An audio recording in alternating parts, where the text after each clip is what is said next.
आज हमारी SSC team का तीसरा दिन था चेकिंग का। तो हमने भैया कर दी चेकिंग चालू और हम देख रहे थे कि कोई जैसे ही कोई संदिग्ध मिलता है हम उसको रोकेंगे और उसकी पूरी तरीके से तलाशी लेंगे। तभी हमको एक इलेक्ट्रिक व्हीकल कार दिखती है जिसको मैंने रोका और उसने रोकी नहीं, तो बहुत आगे जाके वो रोकती हैं और हमने देखा तो उसमें एक आंटी निकलती हैं जो कि एक कॉलेज की प्रोफेसर थी। तो उन्होंने बोला कि अभी हम आगे साइड में लगाते हैं और हम आपको सारी चेकिंग करा देते हैं। तो हमने कहा ठीक है भैया, अब आपने हमको आगे बुला तो लिया ही है तो आप चेकिंग करा के जाइए। तो हमने उनको डिग्गी खोलने के लिए बोला तो उन्होंने डिग्गी खोल दी।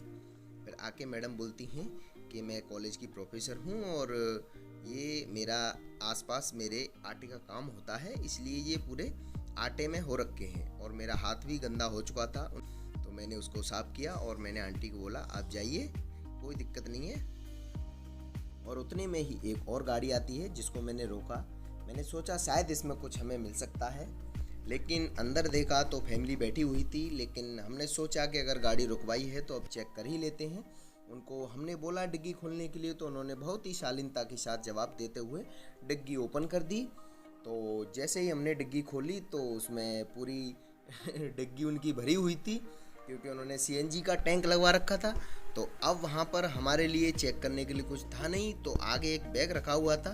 हमने बोला आंटी को कि आंटी ज़रा बैग दिखा दीजिए। तो उन्होंने बैग दिखाया और उसमें कुछ मेडिकल के पेपर्स थे। तो हमने कहा ठीक है आंटी, कोई दिक्कत नहीं, आपको हमने परेशान किया, उसके लिए हमें माफ़ करें। तो आंटी ने बहुत ही हंस के शालीनता के साथ बाय बाय हमको बोला और चली गई। फिर उसके बाद हमने एक लोडिंग कंटेनर को पकड़ा जो कि ऊपर तक भरा हुआ था। तो जैसे ही मैंने उससे पूछताछ की तो उसने बोला कि इसमें गुटखा भरे हुए हैं। तो हमारे यूपी में गुटखा का मतलब होता है खाने वाली पुड़िया। तो मैं आश्चर्यचकित था। मैंने कहा इतना लंबा चौड़ा आप ऊपर तक भर के गुटखा लेके जा रहे हो, आप अपने पेपर्स दिखाओ। पेपर्स में गुटखे से संबंधित कुछ भी नहीं था, क्योंकि उसमें कुछ और ही था।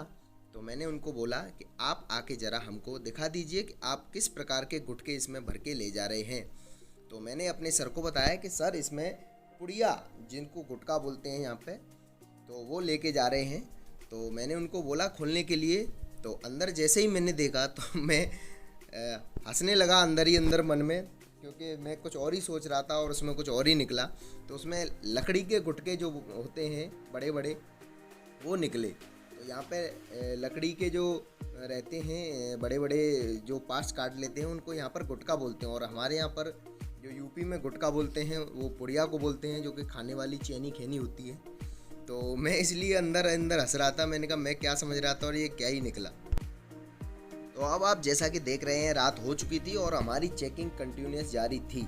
तो हम गाड़ी पे गाड़ी रोकते जा रहे थे, लेकिन हमको कोई भी सफलता हासिल नहीं हुई थी। बहुत अच्छे लोग हैं उज्जैन के जो कि हमको सफल नहीं होने दे रहे हैं। हम तो चाहते हैं कि इन लोगों के पास कुछ भी ना निकले। तो हम रात में भी चेकिंग कर रहे थे और पूरी गाड़ियों को निरंतर एक एक करके सब सामान उनका उठा के सब चेक कर रहे थे, जिससे कि हम यहाँ पर लगे हैं तो उसका कुछ न कुछ बेनिफिट जनता को हो। तो हमने चेकिंग की और फिर आगे भी गाड़ियाँ हम रोकते रहे।